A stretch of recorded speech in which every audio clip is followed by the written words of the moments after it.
دیکھنے اور سننے والوں کو ہمارا سلام۔ ہم آپ کو باپ اور بیٹے روح القدس کے نام میں خوش آمدید کہتے ہیں۔ آج کلیسائی کیلنڈر کا 32واں عام اتوار ہے اور یہ سال اول کا، آپ یوں سمجھیں کہ اس کے 2 اتواروں کے بعد پھر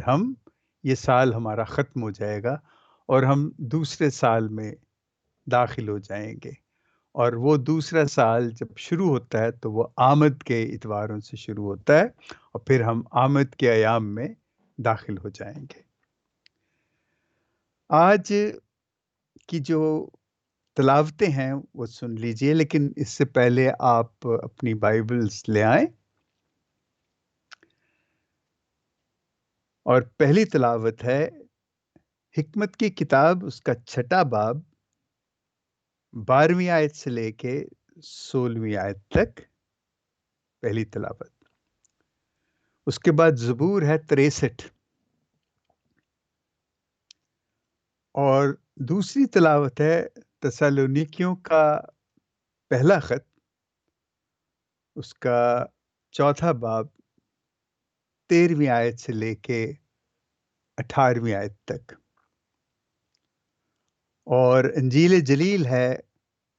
مقدس متی کے مطابق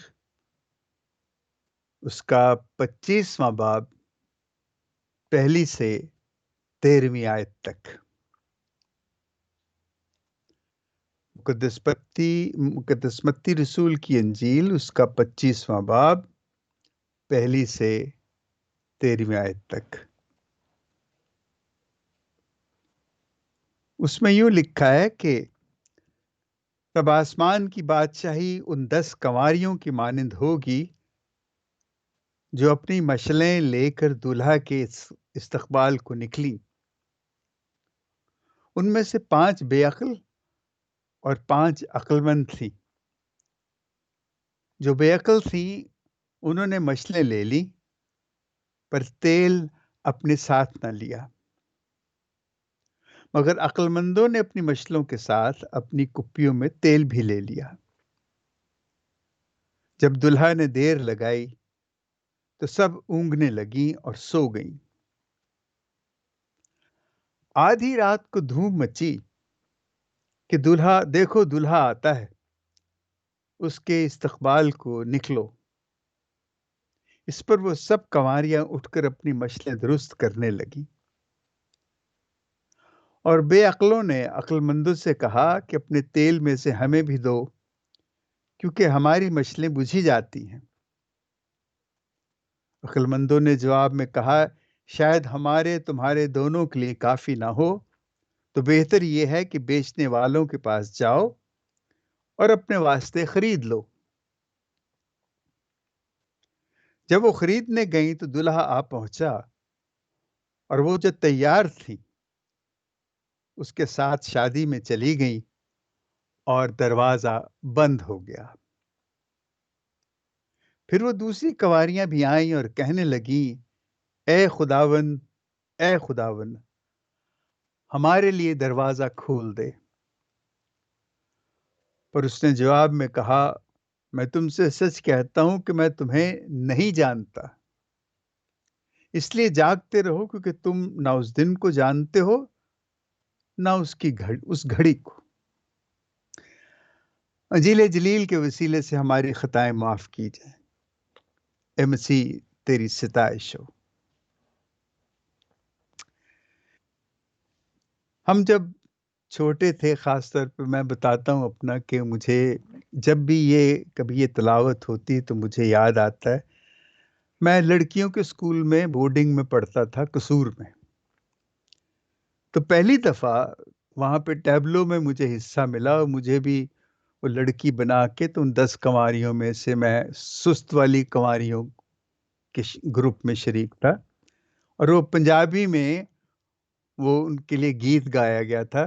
آئیاں 10 کنواریاں لاڑے دے ملن نوں، 5 ہوشیار تے 5 سستی دیاں ماریاں۔ مجھے آج تک یہ یاد ہے، کیونکہ میرے لیے وہ ایک ایسا عجیب و غریب تجربہ تھا کہ میں اسے زندگی بھر نہیں بھول سکا۔